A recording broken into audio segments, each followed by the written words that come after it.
Adobe ইলাস্ট্রেটরের create outline অপশনটি আমাদের প্রত্যেক দিন ৯৫%-এর মতো লাগবে। এই কাজটা আপনারা হয়তোবা অনেকেই ভালোভাবে বুঝতে পারেন না এবং ক্রিয়েট আউটলাইন বিষয়টা কি সেটাও হয়তোবা অনেকে বুঝেন না। তো আজকের এই ভিডিও থেকে ক্রিয়েট আউটলাইন সম্পর্কে A to Z জানতে পারবেন এবং অ্যাডোবি ইলাস্ট্রেটরের 25% আপনি সলভ করতে পারবেন। তো চলুন আজকের ভিডিওটি শুরু করি। তো আমাদের আজকের টপিক হচ্ছে ক্রিয়েট আউটলাইন্স। তো ক্রিয়েট আউটলাইন্স বিষয়টা কি সেটা জানার জন্য প্রথমে আমাদেরকে যেতে হবে টাইপ টুলে। তো টাইপ টুলে গিয়ে আমি ধরেন এখান থেকে লিখে নিচ্ছি OUT, জাস্ট একটা লেখা লিখে নিলাম। এবার প্রয়োজন অনুযায়ী এটাকে বড় করে নিলাম। এখন ক্রিয়েট আউটলাইন্স এই অপশনটা যেই অপশনটার জন্য দেওয়া হয়েছে সেটা হচ্ছে এই ধরনের টাইপের যে অংশগুলি রয়েছে বা লেখালেখিগুলি রয়েছে সেইগুলির জন্য মূলত ক্রিয়েট আউটলাইন্স অপশনটা। ওকে, তো এখন এই যে এখানে যে লেখাগুলি রয়েছে এগুলি কিন্তু এক একটা লেটার, তাই না? তো এখন এই যে লেখাগুলি যদি আপনি এখান থেকে কালার পরিবর্তন করতে চান তাহলে কিন্তু তিনটার একসাথে কালার পরিবর্তন হয়ে যায়। অ্যান্ড দেন আপনি যদি আলাদাভাবে কালার পরিবর্তন করতে চান তাইলে হয়তোবা আবার টাইপ টুলে যেতে হবে, তারপর আলাদা করে এটাকে সিলেক্ট করতে হবে, তারপর এখান থেকে ব্ল্যাক কালার দিতে হবে, তারপর আবার ধরেন আপনি এখানে পরিবর্তন করলেন, দেন এইভাবে করে কালার পরিবর্তন করলেন। এছাড়া কিন্তু আপনি চাইলে সবটাকে একসাথে ধরে আলাদা আলাদা একটাতে কালার পরিবর্তন করতে পারবেন না, ঠিক আছে? তো এখন এখানে আমি যদি চাই যে আমি এক ক্লিকের মাধ্যমে তিনোটার মধ্যে একই কালার অ্যাপ্লাই করব, তো সেক্ষেত্রে হচ্ছে আমি নর্মালি কিন্তু এভাবে করে অ্যাপ্লাই করলে তিনোটার মধ্যে একই কালার চলে আসে। এখন এটাকে তো কোনোভাবেই আলাদা আলাদাভাবে সিলেক্ট করা যাচ্ছে না। যেমন আমি যদি এখানে সিলেক্ট করি তাহলে তিনোটা একসাথে সিলেক্ট হয়ে যায়। আমি চাচ্ছি যে আমি শুধুমাত্র টিটাকে সিলেক্ট করব। তো সেক্ষেত্রে সেটা কিভাবে? তো এই টিটাকে আলাদাভাবে সিলেক্ট করার জন্যই কিন্তু আমাদের এই ক্রিয়েট আউটলাইন্স অপশনটা ব্যবহার করতে হবে। এখন ক্রিয়েট আউটলাইন্স অপশনটা কোথায় রয়েছে? যদি আপনি আপনার এই লেখাটাকে সিলেক্ট করে মাউসের রাইট বাটনটা ক্লিক করেন তাহলে এখানে দেখেন ক্রিয়েট আউটলাইন্স নামের একটা অপশন পেয়ে যাবেন, যেখানে ক্লিক করলে আপনার এটা ভেঙে একটা অবজেক্ট হিসেবে তৈরি হয়ে গিয়েছে। এবার হচ্ছে আপনি যখন ক্রিয়েট আউটলাইন করে নিয়েছেন তখন কিন্তু এই তিনটা ফন্ট, তিনটা লেটার একসাথে গ্রুপ অবস্থায় আছে। তো গ্রুপ অবস্থায় থাকলে এখন এটাকে সিলেক্ট করে রাইট বাটন ক্লিক করে আপনি আনগ্রুপ করবেন। আনগ্রুপ করার পর এখন যদি আমি টিটাকে সিলেক্ট করি শুধুমাত্র টিটাই সিলেক্ট হবে, ইউটাকে সিলেক্ট করলে শুধুমাত্র ইউটাই সিলেক্ট হবে, এবং ওটাকে যদি সিলেক্ট করি তাহলে শুধুমাত্র ওটাই সিলেক্ট হবে। এইবার নর্মালি আপনার টাইপ টুলে গিয়ে এইভাবে করে আর ফন্টকে সিলেক্ট করার দরকার পড়বে না। নর্মালি আপনি সিলেকশন টুলের মাধ্যমে এখানে সিলেক্ট করবেন, কালার পরিবর্তন করবেন, কালার পরিবর্তন হয়ে যাবে, কোনো ধরনের ঝামেলা কিন্তু নাই। আচ্ছা, এখন এখানে আরও একটা বিষয় আছে, এটা তো বুঝলাম যে আসলে আমরা ক্রিয়েট আউটলাইনটা কেন করলাম। এবার আমি ধরেন এখান থেকে আবারও টাইপ টুলে গিয়ে আমি আবারও OUT লিখে নিলাম। ওকে, এখন এখানে হচ্ছে একটা বিষয় দেখেন, এই যে লেটারগুলি রয়েছে এখানে একটার থেকে কিন্তু আরেকটা বেশ কিছুটা ফাঁকা ফাঁকা রয়েছে। এখন আমি যদি চাই এগুলির কিছুটা গ্যাপ কমিয়ে দিতে, তো সেক্ষেত্রে কি করতে হবে? সেক্ষেত্রে রাইট বাটন ক্লিক করে ক্রিয়েট আউটলাইন করতে হবে, আবার রাইট বাটন ক্লিক করে আনগ্রুপ করতে হবে। এবার আপনি নির্দিষ্ট যে কোনো একটা ফন্টকে সিলেক্ট করে যেই পাশে আপনি চাপায় নিতে চান সেই পাশে কিন্তু চাপায় নিতে পারবেন। কিন্তু যদি এখানে আপনার কোনো কিছু ধরেন আমি আবারও OUT লিখে নিচ্ছি। এখন এই আউট লেখাটাকে যদি আপনি নর্মালি সিলেক্ট করে একটাকে আলাদা করে চাপাইতে চান সেক্ষেত্রে কিন্তু পারবেন না, কারণ এটা এখন ফন্ট আকারে রয়েছে।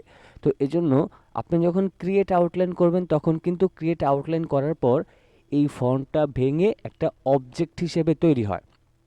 অবজেক্ট বিষয়টা কি আপনাদেরকে একটু বুঝাই। যেমন আমি এখান থেকে রেক্ট্যাঙ্গেল টুলে গেলাম, এটা হচ্ছে একটা অবজেক্ট, ঠিক আছে? এবং এখানে হচ্ছে আমরা যদি কোনো কিছু লেখালেখি করি এটা হচ্ছে আমাদের ফন্ট। তো এটা প্রথমে আমাদের লেখাটা ফন্ট আকারে থাকে, যখন আমরা রাইট বাটন ক্লিক করে ক্রিয়েট আউটলাইন করি তখনই কিন্তু ঠিক এইরকম একটা অবজেক্টের মতো এই লেখাটা তৈরি হয়ে যায়। এরপর হচ্ছে আমরা এটাকে যা ইচ্ছা তাই কিন্তু করতে পারি ক্রিয়েট আউটলাইন করার পরে। ওকে, তো এখন হচ্ছে বিষয়টা হচ্ছে আরও বেশ কিছু বিষয় বোঝাই। যেমন আমি এখান থেকে ধরেন আমি একটা ও লিখলাম, এখন এটাকে প্রয়োজন অনুযায়ী আমি সিলেকশন টুলের মাধ্যমে বড় করে নিলাম। এখন এটা ফন্ট আকারে আছে। এবার যদি আমি রাইট বাটন ক্লিক করে ক্রিয়েট আউটলাইন করি, তাহলে কিন্তু ফন্টটা ভেঙে অবজেক্ট হিসেবে তৈরি হয়েছে। এবার যদি আমি এখান থেকে লাইন সেগমেন্ট টুলের মাধ্যমে এইভাবে করে একটা লাইন নিয়ে আমি এই জিরোটার মধ্যে দুইটা কালার অ্যাপ্লাই করতে চাই, সেক্ষেত্রে আমি শেপ বিল্ডার টুলে যাব। প্রথমে ধরেন এখানে আমি রেড কালার দিয়ে দিলাম এবং এখানে ব্ল্যাক কালার থাকবে।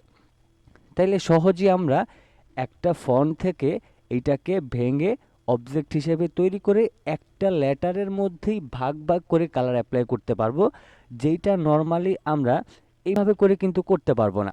যেমন দেখেন, এখন এটা কিন্তু ফন্ট আকারে রয়েছে।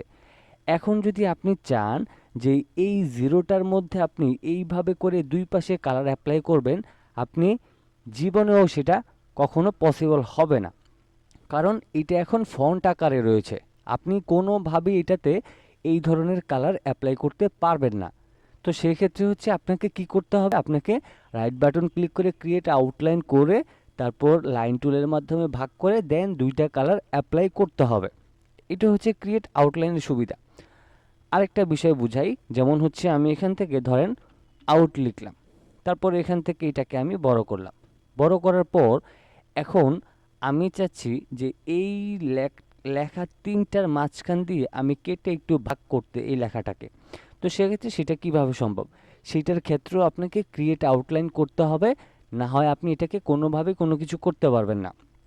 ওকে, এবার আমরা এখান থেকে ধরেন লাইন সেগমেন্ট তুলে গেলাম, এইভাবে করে আমি এটাকে মাঝখান দিয়ে দুইটা ভাগ করব।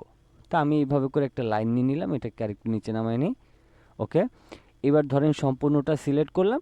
আমি এখন ধরেন শেপ বিল্ডার টুলে গিয়ে ব্ল্যাক কালারটাকেই সিলেক্ট করে প্রথমে এখানে ক্লিক দিব, তারপর এখানে, তারপর এখানে।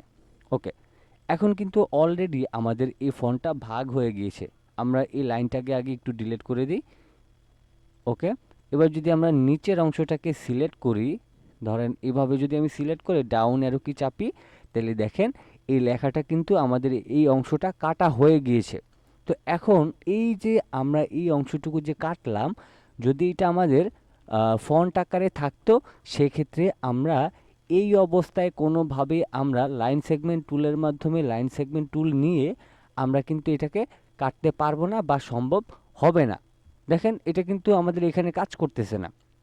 তো আমি আপনাদেরকে এটাই বোঝাতে চাচ্ছি যে যখনই আপনি কোনো লেটারের মাধ্যমে কোনো কাটাকাটি করবেন বা আপনি একটার সাথে আরেকটা পাশাপাশি চাপিয়ে দিবেন বা নির্দিষ্ট একটা কালার সেট করবেন, এই ধরনের কাজগুলি যখনই করবেন, তখনই আপনাকে এই যে কোনো লেখা কি হোক আপনার রাইট বাটন ক্লিক করে ক্রিয়েট আউটলাইন করে নিতেই হবে। যদি আপনি ক্রিয়েট আউটলাইন করে না নেন, সেক্ষেত্রে এটা ফন্ট আকারে থাকলে আপনার নির্দিষ্ট বা কাঙ্ক্ষিত যে কাজটুকু সেটা আপনি সফলভাবে করতে পারবেন না। তো এই জন্যই মূলত আমরা অ্যাডোবি ইলাস্ট্রেটরে ক্রিয়েট আউটলাইন্স অপশনটাকে ব্যবহার করে একটা ফন্টকে ভেঙে সেটা অবজেক্ট হিসেবে তৈরি করে আমরা আমাদের মতো যা ইচ্ছা করতে পারি। এই ছিল আমাদের আজকের টিউটোরিয়াল। ক্রিয়েট আউটলাইন্সের বিষয়টা কে কতটুকু বুঝতে পেরেছেন, আরও বাকি আছে কিনা বুঝার, সেই বিষয়গুলি অবশ্যই কমেন্ট বক্সে জানিয়ে দেবেন। চ্যানেলে নতুন এসে থাকলে অবশ্যই চ্যানেলটিকে সাবস্ক্রাইব করে সাথে থাকবেন।